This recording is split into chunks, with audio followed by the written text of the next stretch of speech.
জানি না কোন দিন আমাকে মেরে ফেলবে তারা। রাজাকাররা এখন ক্ষমতায়, রাজাকার চিন্তার লোকেরা ক্ষমতায়। খুব ক্লিয়ার কথাটা বললাম।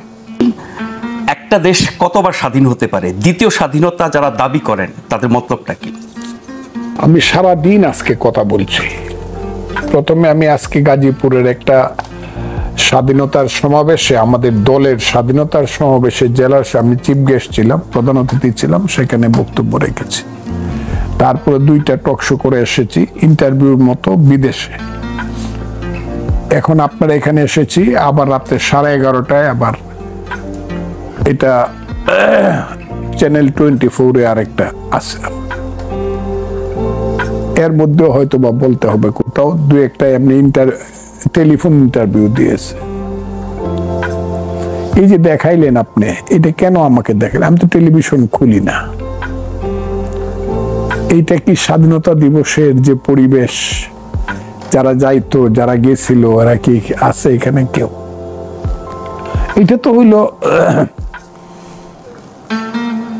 এটা স্বাধীনতা দিবস উদযাপনের কোনো ঘটনাই এখানে ঘটে নাই। এটা এমনি বেড়াইতে গেছে কিছু লোকজন, যারা ওই এনজিও ফেনজিও যারা করে এই ধরনের। বিভিন্ন দলের নেতারাও গেছেন, সেটি নিয়েও আমাদের রিপোর্ট আছে। আমাদেরকে যা দেখাইলেন আমি তাই দেখলাম। দলের নেতা, সাধারণ মানুষের বক্তব্য। ওই যা হোক, হইতে পারে এটা রমজান মাস বলে অনেকেই যায় নাই। আমি আপনাকে বলি, আমি আবারও বলছিলাম 71 এবং 24 যারা একসাথে তুলনা করে, 1 নম্বর হইল তারা যদি অবুঝভাবে তুলনা করে, ছেলেপেলেগুলা যারা আছে, এই ছেলেগুলা, এদের মনে অনেক স্বপ্ন, অনেক ভাবনা। আমি পরে বলবো এগুলো, এদেরকে আমি বলতেও চাই না, কারণ আমি জানি এরা কারা। আমি জানি এরা কোনো রাজনৈতিক সংগঠন করে আসা বা কোনো, এদেরকে ট্রেনিং দিছে একদল কালো মানুষ, কালো চিন্তার মানুষ হয়তো বা তাদেরকে রেডি করছিল। এখন তারা নিজেরা সামনে আসছে। এটা ইতিহাসের কে বিকৃত করার প্রয়োজনে, এইটা যারা বলে এটা ইতিহাসকে বিকৃত করে। 71 আর 24, বাঘের সঙ্গে বিড়ালের কোনো তুলনা হয় না। 71 হলো বাঘ আর 24 হলো বিড়াল, যদিও বিড়ালকে বাঘের মাসি বলা হয়। এইটা যারা করে, তারা যারা না বুঝা করে, তাদেরকে ক্ষমা করে দিবে মানুষ। কিন্তু যারা বুঝে শুনে করতেছে, এদেরকে কিন্তু মানুষ চিনে। গত 54 বছর যাবত যাদের পূর্বপুরুষেরা মুক্তিযুদ্ধে পরাজিত হয়েছিল এবং সেই পরাজয়ের গ্লানি এখনো যারা বলতে পারে নাই, তাদের অধস্তন পুরুষেরা সেই গ্লানিকে মনে করে তারা মুক্তিযুদ্ধের প্রতি প্রতিশোধ নেয়। সেই প্রতিশোধ স্পৃহা থেকে মুক্তিযুদ্ধ বিরোধী শক্তির অধস্তন পুরুষেরা, পরবর্তী পুরুষেরা এই কাজটা করতেছে। এইটা যে কত সর্বনাশ করতেছে, যদিও আমার কাছে অনেক সময় মনে হয় 1757 সনের 23শে জুনের একটা পর্যায় বোধহয় ঘটে গেল বাঙালির জীবনে। আপাতত একটা পরাজয় মুক্তিযুদ্ধের হয়ে গেছে, এটা এখন মেনে নিতে হবে। আপাতত একটা পরাজয়, জানি না আবার মুক্তি সূর্য কখন উঠবে। সেই মুক্তিযুদ্ধ তারা যারা বলে, তারা মুক্তিযুদ্ধকে অপবিত্র, 71-এর মুক্তিযুদ্ধ এদের মুখ থেকে বলা উচিত না। এরা মুক্তিযুদ্ধকে অপবিত্র করতেছে, এই যে কাজটা করতেছে। আমি তাদেরকে বলবো, তাদের বিরুদ্ধে ওই যে তারা নিজেরা বলে এখানে গৃহযুদ্ধ হবে, সিভিল ওয়ার হবে। এই যে মাহফুজ আলম 3 দিন 4 দিন এরাও বলে গৃহযুদ্ধ হবে। আমি গৃহযুদ্ধের মানুষ না, আমার বয়স 57, আমি মুক্তিযুদ্ধ করা মানুষ। আমি শুধু এই কথাটা বলবো যে একদিন মুক্তিযুদ্ধের আবার ফিরত আসবে। কারণ বাঙালি কুম্ভকর্ণের ঘুমায়, কিন্তু যখন জাগে তখন 100 সিডাক্সিন ট্যাবলেট খাওয়ায় ঘুম পাড়ানো যাবে না। এর প্রতিকার এবং প্রতিশোধ কিন্তু নিবে যারা মুক্তিযুদ্ধকে বিকৃত করতেছে। এখন এটা সবচেয়ে কলঙ্কজনক যে তারা মুক্তিযুদ্ধকে বিকৃত করতেছে। অথচ 5ই আগস্টে কিন্তু আমরা দেখছিলাম তাদের সামনে গান বাজছে, পূর্ব দিগন্তে সূর্য উঠেছে রক্তলাল রক্তলাল, তীরহারাই ঢেউয়ের সাগর পাড়ি দেবরে, পিছনে বঙ্গবন্ধুর ভাষণ, এবারের সংগ্রাম আমাদের মুক্তির সংগ্রাম।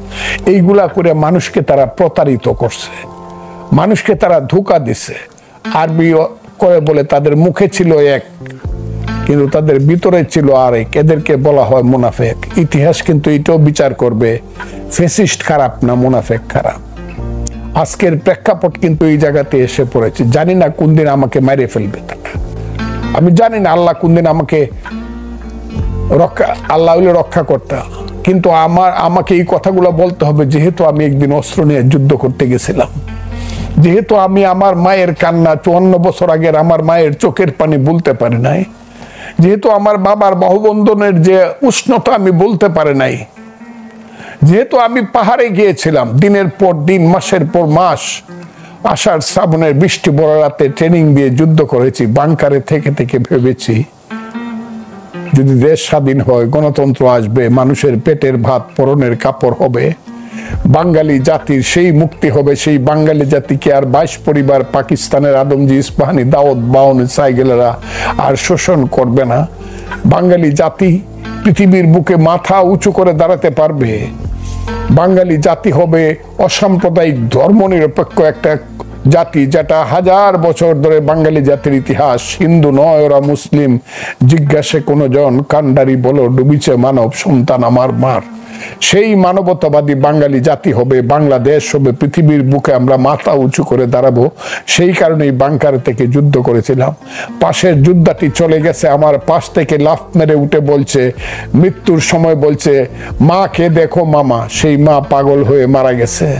সেই যে মুক্তিযুদ্ধ, 30 লাখ লোকের আত্মার বিনিময়ে, 2 লক্ষ 2.5 লক্ষ লোকের মেয়ের ইজ্জতের বিনিময়ে পিতা হারিয়েছে সন্তান, সন্তান হয়েছে এতিম, মা হারিয়েছে ইজ্জত। এই যে দেশ লাখ লাখ বাড়িঘর পড়ে ছারকার হয়েছে, যে সোনার বাংলা 1000 বছরের আমার শ্রেষ্ঠ অর্জন মুক্তিযুদ্ধ, এইটাকে নিয়ে এখন যখন মিথ্যা কথা বলছে, মিথ্যা কাজ হচ্ছে, ছেলে খেলা হচ্ছে, এবং এইটাকে যখন এখন বিদ্রুপ করা হচ্ছে, তখন অনেক সময় মনে হয় মৃত্যুই বোধহয় ভালো ছিল, মৃত্যুই বোধহয় ভালো ছিল।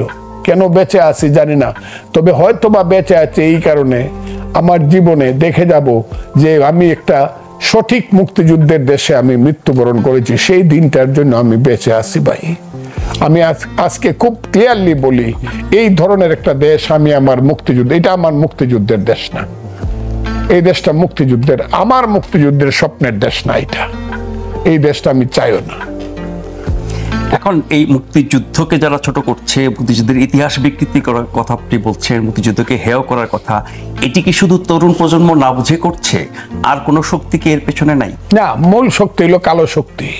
সেটা যারা 71 সনে মুক্তিযুদ্ধের বিরোধী শক্তি ছিল, যারা আমার দেশের সমস্ত বুদ্ধিজীবী, আমার দেশের মানুষকে হত্যা করার জন্য যারা পাকিস্তানি হানাদার বাহিনীকে পথ দেখিয়ে নিয়ে গিয়েছিল, যারা আমার মা বোনকে ধর্ষণ করার জন্য আর্মি ক্যাম্পে রাইখে আসতো, এবং সর্বশেষে মুক্তিযুদ্ধের শেষ পর্যায়ে 10ই ডিসেম্বর থেকে 16ই ডিসেম্বর পর্যন্ত যারা আমার দেশকে মস্তিষ্ক শূন্য, বুদ্ধিজীবী শূন্য করার জন্য সমস্ত বুদ্ধিজীবীদেরকে হত্যা করার চেষ্টা করেছিল এবং অধিকাংশকেই মেরে ফেলেছিল, সেই যে শক্তি, সেই কালো শক্তি, সেই দানবীয় শক্তি, সেই নরপশু শক্তিরা তো তাদের কথা, পরাজয়ের কথা, গ্লানি তারা বলতে পারে নাই বলে তারাই গত 54 বছর যাবত বিভিন্ন ষড়যন্ত্রের গিরিপথ বেয়ে আজকের পর্যায়ে এসে দাঁড়িয়েছে। আজকে তো স্বীকার আমাকে করতেই হবে, হয়তো বা মুক্তিযুদ্ধ আমি হেরে গেছি, আমি মুক্তিযুদ্ধ হেরে গেছি।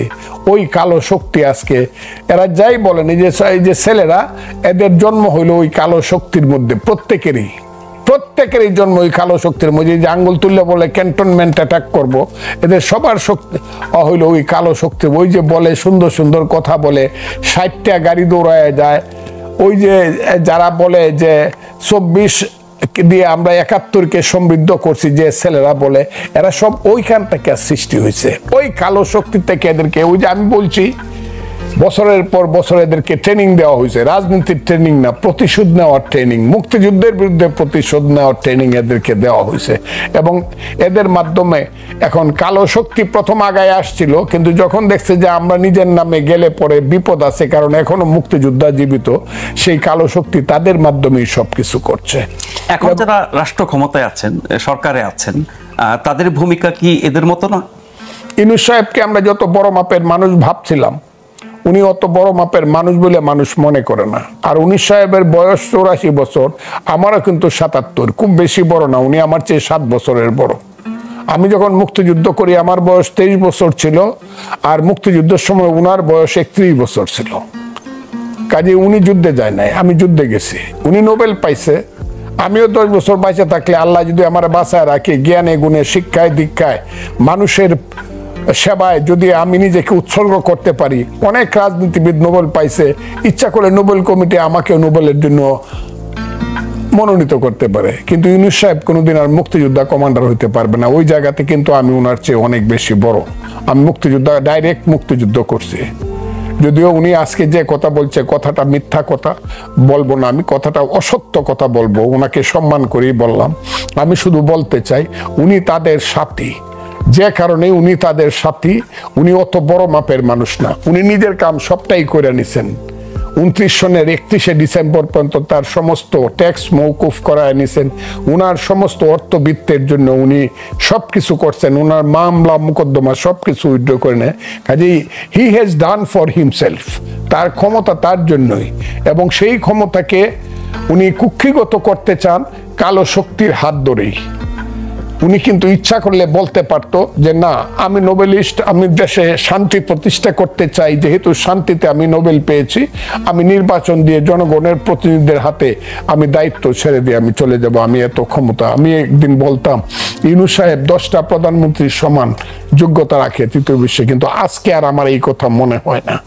কারণ এইটা যদি হইতো, উনি যদি এত মহান হইতো, তাহলে 26শে মার্চের আগেই উনি দেশ ছেড়ে অন্য দেশে যাইতেন না। একটা দিন এদিক সেদিক করলে পৃথিবীতে কিয়ামত হতো না। রাষ্ট্রীয় যেসব আচার আমরা 54 বছর ধরে দেখে আসছি, সেগুলো তো অনেক কাটছাট করা হয়েছে, সংক্ষিপ্ত করা এটা হয়েছে, রাষ্ট্র অনেক না, কিছু এটা বাদ মুক্তিযুদ্ধের রাষ্ট্র না, এটা রাজাকাররা এখন ক্ষমতায়, রাজাকার চিন্তার লোকেরা ক্ষমতায়। খুব ক্লিয়ার কথাটা বললাম, এটা মুক্তিযুদ্ধের রাষ্ট্র না।